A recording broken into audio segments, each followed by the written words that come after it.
আজ আমরা বানাবো নরম তুলতুলে বাটার নান, তাও বাড়িতেই খুব সহজ পদ্ধতিতে।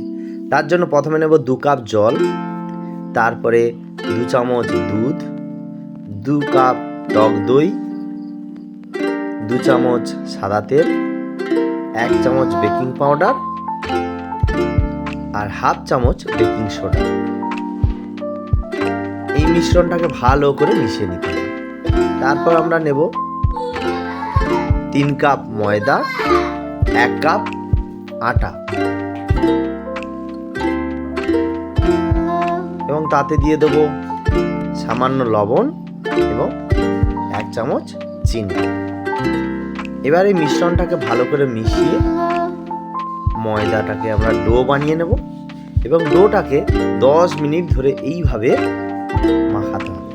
তারপর একটা পাত্রে তেল মাখিয়ে মিশ্রণটাকে রেখে তার উপরে আবার তেল দিয়ে পুরোটা মাখিয়ে নিয়ে আধ ঘন্টার জন্য আমরা রুমাল দিয়ে চাপা দেব। তারপর একটা ফ্রাইং প্যান, সেটা অবশ্যই লোহার হতে হবে, তাতে গরম জল ছিটিয়ে এবং নানের আকারে বেলে তার উপরে কিছুটা জল মাখিয়ে তারপর আমরা তাওয়ায় দিয়ে দেবো এবং দিয়ে হাত দিয়ে চেপে দেবো, যাতে না যখন আমরা নানটা সেঁকবো পড়ে না যায়, তাওয়া থেকে ছেড়ে না যায়। দেখুন একদম হালকা হিটে নানটাকে আমি ভাজছি।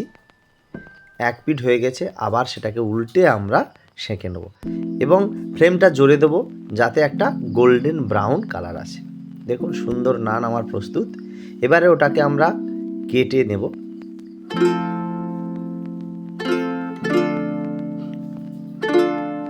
তারপর তাতে আমরা লাগিয়ে দেব বাটার।